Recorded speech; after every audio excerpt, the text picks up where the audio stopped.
Fala, meu povo, aqui é o Thiago Original e bora pra mais uma review dessa terceira temporada de ReZero. E moleque, o bagulho tá insano, hein? Eu fico muito feliz de poder, cada semana aqui, trazer um novo review de episódio aqui, porque cada vez mais a temporada melhora, cada vez mais tem episódios incríveis. E como eu vim falando há muito tempo, vem se tornando a melhor temporada do show. Então, cara, é sempre muito bom vir aqui e dar notícias boas de como tá andando essa temporada. Mesmo que às vezes eu acabei atrasando, né? Sim, dessa vez acabou atrasando minha review aqui um pouquinho do que eu gostaria. Foi mal aí, tô com uma rotina nova e é difícil de adaptar de cara assim.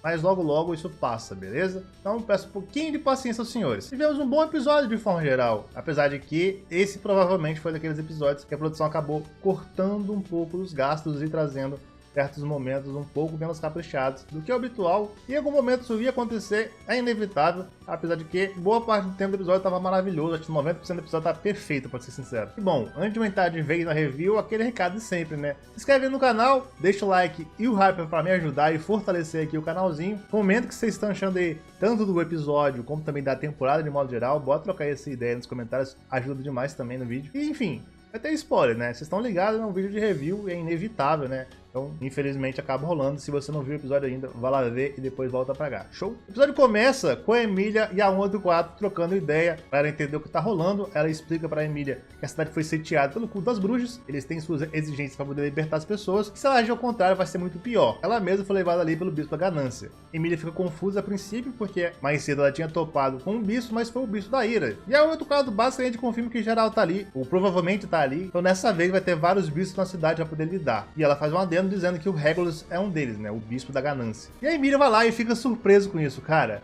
Porra, Emília, sério que você ficou surpreso com isso? Sério que depois de tudo que aconteceu lá no seu passado e como que tá a situação agora, como você chegou aí, você realmente ficou surpreso com isso, Emília?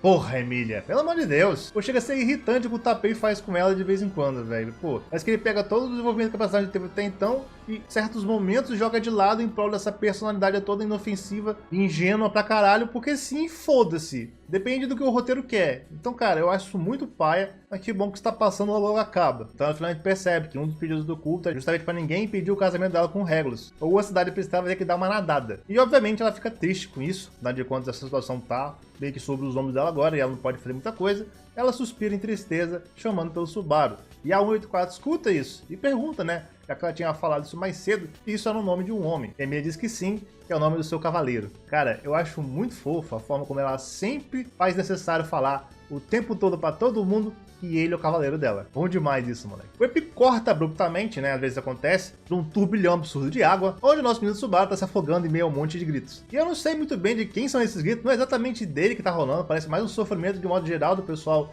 tá passando pela situação que ele tá, como se ele tivesse ligado aí de algum modo, ali com sangue de dragão e tal. O bagulho é tão maluco que ele começa a vomitar embaixo d'água um monte de sangue vermelho, rapaz, é bizarro. Pra melhorar, desse sangue vermelho sai um monte de maju, se transformando em um monte de bicho, rapaz. Fazendo assim ele se afogar ainda mais em desespero, até que uma voz vai lá e o acorda. Olha só, o Subaru não morreu, ele só tava alucinando um pouco devido ao afogamento.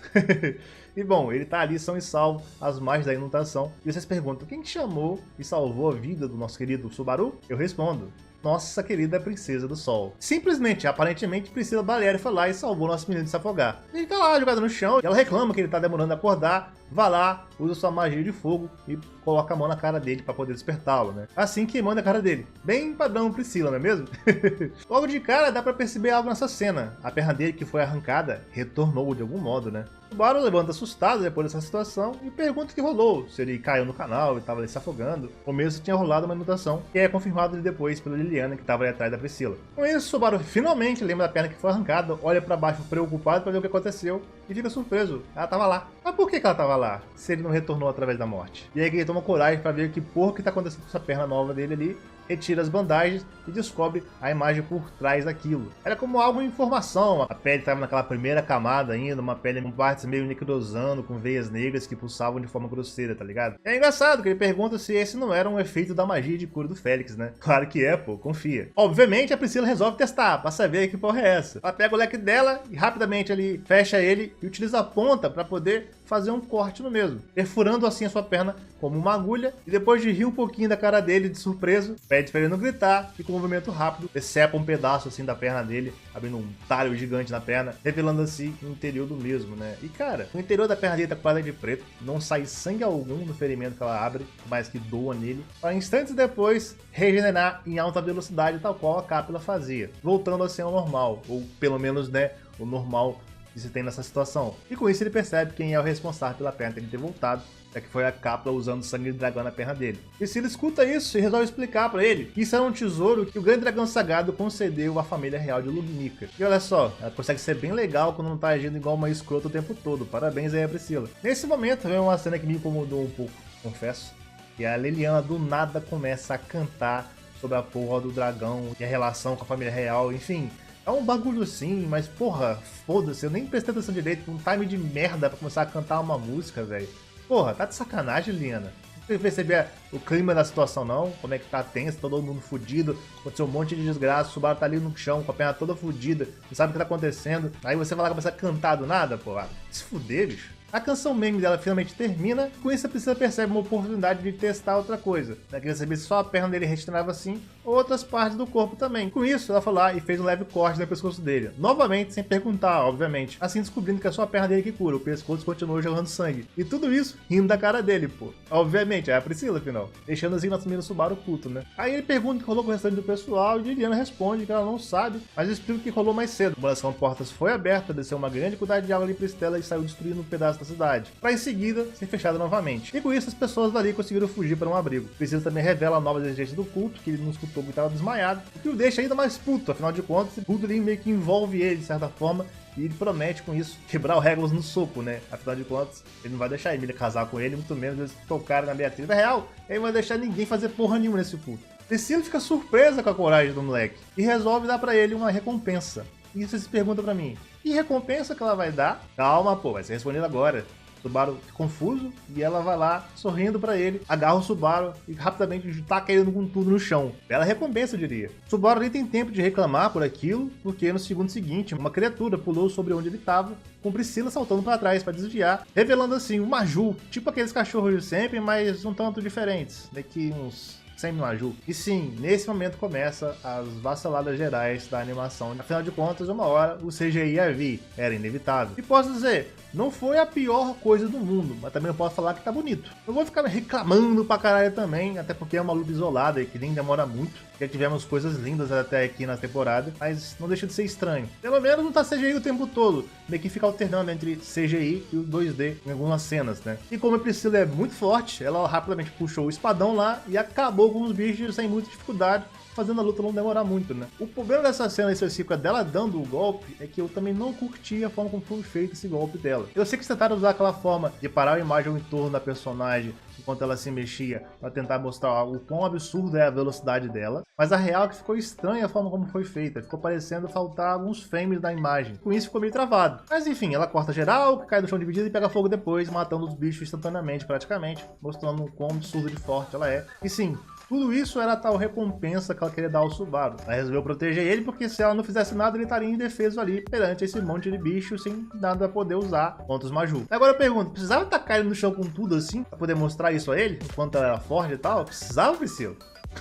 Foi assim que o Subaru descobriu que ela era muito poderosa, né? Até o momento ele não sabia disso. Eles enfim saem dali, dão um rolê pela cidade mais ou menos ali enquanto o anime vai cortando e chegam num abrigo, esses vários abrigos que tem nesse Cristela em momentos assim. E lá dentro o clima tá tenso entre os brothers, porque tá geral puto pra caralho com tudo que tá rolando. E também com a autoridade da ira piorando a situação. Sem falar também do Mitya, que em posse da Cápila piorava e incrementava ainda mais esses sentimentos, amplificando assim o desespero e raiva que Alcides causava. É quase como se fosse um combo das duas coisas, o que fazia com o pessoal discutir, brigar com qualquer coisa e isso começar a escalar com rápida velocidade. Felizmente, Liliana se prova útil finalmente para alguma coisa e utilizando a sua música e também da sua proteção divina, resolve ali acalmar o coração das pessoas, né, cantando uma música muito bonita, poder deixar o pessoal mais na paz, mais zen, e é uma das habilidades que ela tem. Geralmente ela faz isso com o Mitya, mas ela também consegue fazer sem essa porra. Com isso, ela fica feliz e resolve tomar pra si esse objetivo de ir de abrigo em abrigo, pra ir ajudar as pessoas a não ficar nessa situação. Enquanto a Priscila fala que vai permanecer ali,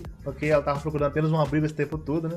E o Subaru fala que vai retornar lá pro QG e fica na companhia música e juntar com o pessoal pra poder lutar com o cu da bruxa. O anime corta de volta pro corno mor da nação, que voltou ao quarto da Emília, agora que ela tá vestida. Obviamente ele começa a falar a merda que ele gosta de falar, sobre o casamento dele e tal, aquele monte de baboseiro do caralho que ninguém liga, ninguém se importa. E a Emília, obviamente, tá desconfortável pra caralho com esses papos. Ela finge o máximo que ela pode devido à situação, pra poder tentar não morrer e não evitar qualquer tipo de problema. Mas mesmo assim, o Regulus percebe e isso irrita ele. Questiona por que ela parecia tão infeliz. Por que será, ô filha da puta? Hã? Por que será? Eis que ele pergunta pro 84 o que rolou nesse meio tempo que ela tava se trocando. E ela responde que provavelmente foi a transmissão da cápsula que é responsável por isso. Ele tinha até esquecido disso, porque geralmente ele ignora a cápsula por completo, já que ela irrita ele pra cacete. Então até que faz sentido. Papo vai, papo vem, ele explica ali que as outras esposas estão ajudando a preparar o casamento. Prossegue dizendo que possuir 291 esposas em teoria, mas que na prática não era bem isso, porque muitos já faleceram, sobrando somente 53 vivos atualmente. E façam um adendo aqui, trate esses falecidos que ele quis dizer como mortos por ele, porque é isso que ele faz. E aí finaliza o papo sobre suas esposas, questionando a 184 sobre o erro de deixar a Emília incomodada antes do casamento acontecer, de quem isso seria a culpa, porque dele não era, né? Obviamente. Então, de quem seria? Obviamente que da 184. E com isso, ele tenta mandar a 184 reforçar o Vasco, mas a Emília corre com tudo que tem, salta jogando ela no chão e desviando no último segundo um ataque mortal, que se certa, mataria as luzes instantaneamente. E o filho da puta mete uma desculpa que foi sem querer e depois vai embora como se nada tivesse rolado. Foda-se, tá ligado? Desgraçado, não tem como, velho. E é bizarro que mesmo nessa situação, a 184 continua agindo de forma robótica, sem expressão, agradecendo a Emília como se não fosse nada demais, e depois volta ali e começa a arrumar o quarto onde a parede explodiu, simplesmente foda-se. É isso e acabou. Olha a desgraça da vida que ela vive por causa desse filho da puta. Ela teve que fazer assim pra sobreviver. Cara, ele é tenso, velho. E com isso, o anime volta pra um outro momento, né? Outro corte. E ali, voltamos pro Subaru, correndo pro Pistela. Já começou a entardecer e o sol tá se pondo. E não demora pra gente descobrir porque ele tá correndo e gritando que nem um doido. Ele tá sendo perseguido por um Maju. Subaru saiu do abrigo e em menos de 10 segundos já conseguiu arrumar problema que pode matá-lo. Impressionante como ele não tem um momento de paz nesse anime.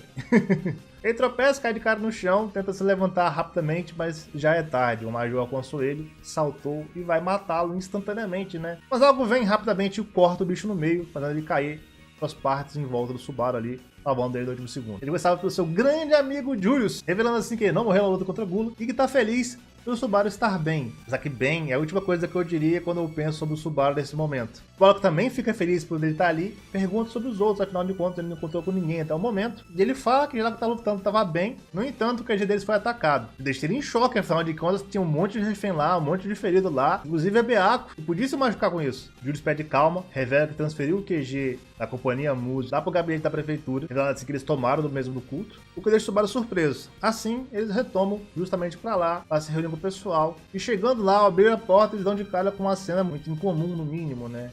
O Félix estava ali dando um tapão na cara do Wilhelm, enquanto gritava e xingava ele por alguma coisa. Mas ué, porra é essa? Não tava todo mundo bem? O que tá acontecendo aqui então? Pois é, tava todo mundo bem, mas não 100% bem no caso, né? O que rolou nesse meio tempo? O Félix tá puto que a Christie se fudeu pra caralho, por mais que ela esteja viva, ela tá num estado meio crítico por causa do sangue de dragão que a Capla jogou nela. E essa situação aí é basicamente o Félix meio que culpando o Wilhelm por estar lá com ela e deixar isso ter acontecido. Enfim, apesar do clima merda que tava ali, nosso querido Gold Ricardão apareceu ali e revela ter encontrado o chicote do Subaru, devolvendo esse pro mesmo, e fica feliz a menos de ter conseguido recuperar sua arma. Assim, eles continuam conversando sobre o que estava rolando ali, o que rolou com a Crush, basicamente, e o anime corta de volta pra Emília. Ela pensa que mesmo na situação fodida que ela tá, não podendo fugir, tendo só que esperar para ser resgatada, inevitavelmente, ela ainda assim pode ser útil e ajudar de alguma forma. Então ela faz uma estátua de gelo no formato dela, ali na cama, para fingir que tá dormindo, cobre a estátua com o cobertor e abre a janela do quarto. Criando um caminho com vários espinhos de gelo lateralmente pela parede da torre, ela vai se esgueirando naquele precipício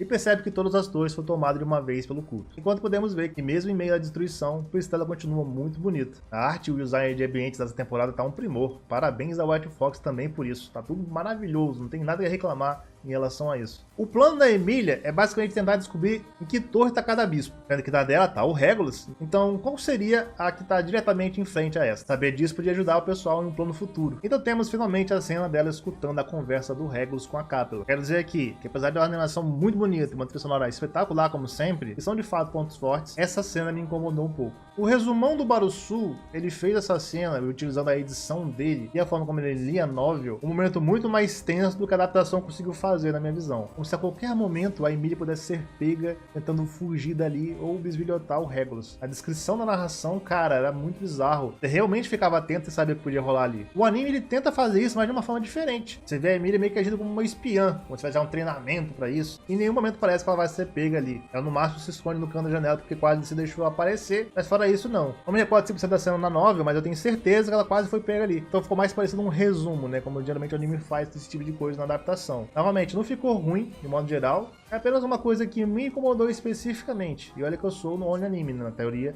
Então, cara, acontece. Mas enfim, enquanto escutava ali a discussão dos dois, ela vê que o Regulus está irritado com a Capela porque ela abriu a comporta e fez aquele discurso, e isso acabou deixando a Emilia pra baixo, no dia do seu casamento, né? Isso era um absurdo, e feriu os direitos dele, e esse monte de ladainha que ele gosta de falar. Mas ele pelo menos é prestativo em uma coisa. Ele revela que ela que tá ali na frente, porque disse que dali ele poderia mandar um ataque e acertar bem cheio nela. Fazendo assim, a Emilia descobrir quem era o outro bicho da torre da frente. Depois, a Emilia descobriu um negócio bem interessante, que é um novo mistério pra gente aqui. Não foi a Capela que abriu a comporta na torre. E realmente não foi. A gente viu que ela estava no meio de toda aquela situação envolvendo o dragão, Subaru e Crush. Então não teria meio tempo para ela ir perseguir eles e abrir a comporta. Realmente, ela foi perseguir eles no momento que estava rolando essa porra toda. Ela poderia dar ordem para alguém fazer? Poderia, mas a gente viu ela o tempo todo ali e ela não deu ordem nenhuma. De fato, quem será que abriu essa comporta, hein? Não sabemos muito mais sobre essa situação, porque a 184 chega ali, dizendo que os preparativos estão começando, então o Regulus vai lá ajudar, desligando a ligação na cara da Capela e levantando, deixando o Mitch ali. Com isso, a Emilia percebe que ela precisava de alguma forma avisar isso aí pro Subaru, assim o anime corta a cena. Voltamos pro Subaru na prefeitura e ele tá com o Julius e foi com ele junto ali na localização do bendito Mitch, que a Capela tá usando mais cedo pra torturar o geral em suas transmissões, e lá encontrou a Anastácia. Eles começam a conversar sobre a situação em geral e ela, sem meias palavras, já pergunta se a Beaco é um espírito artificial. O Subaru logo responde que sim, afinal de contas não vale a pena esconder esse tipo de coisa, só beneficiaria o culto. Pra em seguida mudar o foco da discussão e explicar sobre o Tomo da Sabedoria. Ele explica que o Tomo basicamente é um protótipo que foi usado para fazer os Gospels do culto, que era meio que uma versão completa desses. A Anastácia pergunta de quem ele ouviu isso, afinal uma informação muito privilegiada, não é mesmo? E o Subaru literalmente resolve dizer para ela que ele escutou isso da bruxa que criou. Sim, literalmente isso, cara. O maluco meteu essa, foda-se, não interessa se todos os personagens ReZero odeiem bruxas e toda essa situação criada em volta delas é meio que um grande tabu. Ele não tá nem aí, ele só meteu essa e foda-se. Tava batendo um papo com a bruxa da ganância aqui e valeu. Obviamente, se deixar o pessoal meio em choque com essa situação, questionam ele. Ele rapidamente resume ali mais ou menos o que rolou no chá da bruxa, sem revelar tanta coisa de fato. Afinal de contas, ele não podia falar e conversou com todas as bruxas, né? Então, ele explicou mais ou menos ali o que estava rolando com o Tomo da Sabedoria e que basicamente existiam dois, mas eles não existem mais porque ambos foram churrascados, né? Eles pegaram fogo. E ele faz, obviamente, tentando mostrar que, apesar de saber de tudo isso, ele se sente incomodado e com raiva da Echidna, responsável por essa situação. E ela acabou enganando ele várias vezes, também armou pra ele pra se ferrar bastante, pra tentar transparecer e deixar claro pro pessoal que ele não é nenhum tipo de amiguinho das bruxas, sei lá, ou algo do tipo, né? Vai que desconfiam dele de alguma coisa, né? Já aconteceu tanta merda no Arcon por causa disso, era só que faltava, né? Mas Subaru, deixa eu falar uma coisa aqui. Moral, a Echidna não fez nada de errado, tá? Para com essa porra, beleza? E a gente passa pano pra Echidna, Digi com isso. Enfim, a Anastácia pensa que o culto não sabe disso, provavelmente, por isso está exigindo que eles entreguem os dois tomos. E Subaru confirma que é provável isso mesmo. Mas a real é que eles não têm ideia que a mula do Otto tá com a porra do antigo tomo do Roswell, ele levou pra ali pra reformar. Enfim, Subaru tá puto, de um modo geral, com tudo ali, principalmente com a parte do casamento. É evidente que não vai ter essa porra rolar. Ele afirma que não vai permitir que eles consigam nenhuma única coisa que eles estavam exigindo ali. E ele tá certo, não se negocia com o terrorista. Com isso em mente, começa a bolar um plano de ação. As pessoas desses abrigos estão inquietas devido ao que tá acontecendo. Julius diz então que estão fazendo o máximo para evitar danos, mas aí a Anastácia complementa. Alguns abrigos já se perderam, ou seja, é inevitável algumas mortes acontecerem no caminho, para proteger uma maioria. E é aí que nosso protagonista brilha mais uma vez. Ele fala que ela tá errada. Não disse nada sobre ignorar pequenos sacrifícios de alguém, a fim de salvar uma maioria. Não existe dano colateral. Ela responde dizendo que ele é bobo de achar isso, e é impossível, né? Perdas acontecem em campo de batalha o tempo todo. Cita outras vezes que isso aconteceu na vida dele, como por exemplo na luta contra a Baleia Branca, que tiveram perdas lá inevitavelmente. Ele é um cavaleiro, agora oficialmente, ele tem que perceber isso logo. E é novamente ali que ele assume assume postura de líder, argumentando que de fato tiveram, mas que aqueles homens estavam preparados para a morte. Afinal, eram soldados, e eles estavam cumprindo seu dever, diferente de civis que foram sequestrados e não pediram por isso. Com isso, ele declara que não vai permitir que ninguém se torne vítima do culto. Ele não vai abrir mão de nada. Ele é o cavaleiro de Emilia e vai lutar de fato por ela, mas não apenas por ela, por todo mundo ali. Absurdo, cara, não tem como. Ele é muito bom fazendo discursos e olha, nem chegamos no melhor discurso dele nessa temporada, que vai acontecer no próximo episódio. Tô muito ansioso pra ver isso sendo animado, cara. Na moral, vai ser incrível. Com isso, ele vai listando as coisas que vai fazer. Não o que quer fazer, que vai fazer. Salvar a Emilia e chutar a bunda do Regulus, devolver as memórias que a Gula tomou, enquanto também dar uma surra na Sirius, e fazer a Capra voltar a todas que transformou ao estado normal. Sendo assim, a forma como ele vai tomar a cidade de volta. Com um final feliz. E mesmo ReZero sendo sobre desgraça e muita merda acontecendo, de fato ReZero também é sobre finais felizes. Assim, o episódio termina. Cara, muito bom episódio, cara. O encerramento vem e passa, obviamente, nova cena pós-crédito pra nós. Mas tornamos já um padrão. A Emilia invade ali o quarto que anteriormente estava o Regulus conversando com a Cápula pelo Mitya, que ele deixou em cima da escrivaninha, porque ela quer pegar essa porra pra si, e isso daí vai poder ser utilizado para se comunicar com as outras pessoas ali do QG. Mas ao pegar o dispositivo ela se assusta, tava recebendo uma ligação. Ela rapidamente vira pro outro lado, para poder a pessoa não perceber que era ela ali. O problema foi a pessoa que apareceu do outro lado da chamada, ali no Mitya. Al, sim, Al estava do outro lado da chamada. Com isso, o episódio definitivamente termina.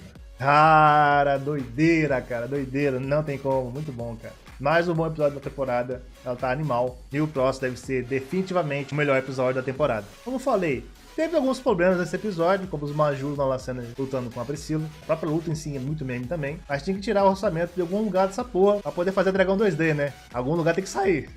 Fora isso, foi mais ou menos tudo da hora. Mesmo daquela cena ali da Emilia espiã, que eu não curti tanto como expliquei. Enfim, tô muito satisfeito. Também gostaria de falar aqui que eu recebi um comentário na minha última review falando um pouco sobre a experiência da pessoa com a atual temporada de ReZero. Ele reclamava que gostava muito de ReZero, principalmente ali por causa dos mistérios e a situação que o anime empregava devido aos loops, que foram o foco do anime até o momento, mas que a temporada atual meio que se perdeu nisso, porque tem um foco muito maior em lutas dessa vez. Por isso ele não tá curtindo tanto. É uma opinião justa, é uma opinião válida sim, mesmo que essa seja a proposta do arco, isso seja inevitável. É justo as pessoas também não estarem gostando, por mais que boa parte esteja. Temos opinião de forma geral. Mas tem um detalhe que eu gostaria de falar aqui para as pessoas que estão se sentindo assim, que por mais que de fato a premissa seja essa nessa temporada, os mistérios não sumiram. As coisas que ele gosta estão ali ainda. Mesmo que de forma reduzida, o que ainda vão acontecer permanecem por ali. Nesse caso mesmo, o mistério tá aí, na sua cara. O que ele tá fazendo realmente? Por que ele some e aparece do nada de vez em quando? Por que ele sabe tanto das coisas? Tipo, qual era a bruxa que se afogou na Universidade de Pristela? Na teoria, ninguém além do Subaru sabia disso, mas ele também sabia que era Typhon. Tudo isso culmina com o fato do Law, assim como o Subaru, ser um personagem invocado para esse mundo. Essa informação, inclusive, foi cortada do anime até o momento, ela não foi adaptada dentro do anime de forma geral, não sei porquê até hoje, mas é uma informação comumente conhecida por todo mundo, imagina, né?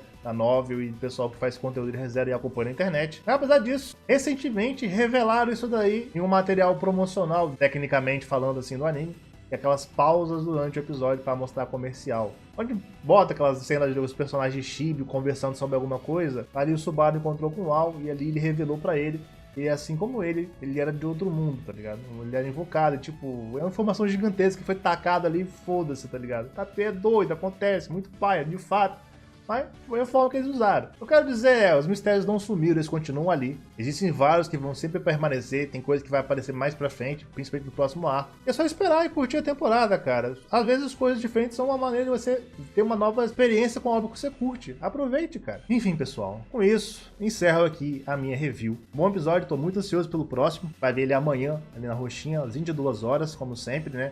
Chega lá, que só vai ser no ao vivo, não fica salvo a porra do VOD, então se você não aparecer lá, você vai perder. E novamente, vou pedir aos senhores, né? Deixa o like, se inscreve no canal, deixa o hype pra me ajudar também. Porra, comente aí, bora trocar essa ideia e ajudar nós aqui. Dá um trabalho do caralho, você não tem ideia, porra, geralmente mais de 10 horas resumindo em criação de roteiro, gravação, edição e render. É desesperador às vezes a quantidade de tempo e esforço pra fazer isso aqui sair. Então espero que vocês estejam gostando de cada review no coração e muito obrigado, senhores, que estão acompanhando comigo aqui, beleza?